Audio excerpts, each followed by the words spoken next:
Good evening friends. আমার ছেলে দেখো এখন পড়তে বসেছে, কালকে জিওগ্রাফি পরীক্ষা।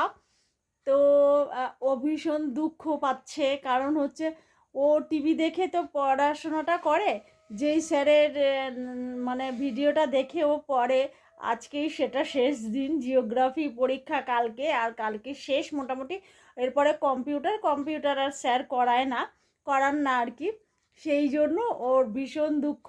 ও খালি বলছে, মা আমার খুব খারাপ লাগবে যে স্যারের ভিডিওটা আমি আর দেখতে পারবো না, বা স্যারের যে পড়াগুলো আমি আর দেখতে পারবো না, সেই জন্য ভীষণ দুঃখ পাচ্ছে। একটু তাকিয়ে দেখ। ও টিভি দেখে সারাক্ষণ ওই স্যারের ভিডিও দেখে যাচ্ছে, আর ওই দেখে ও পড়াশোনা করে। তা ঠিক আছে, আর তোমাদের সঙ্গে বেশি কথা বলছি না। ওকে আশীর্বাদ করো, বড় যারা আছে, ও জানি সত্যি ভালো রেজাল্ট করে, এই আশাই তো আমরা করছি। তো টাটা, আর বেশি কথা বলছি না, বাই। একদম।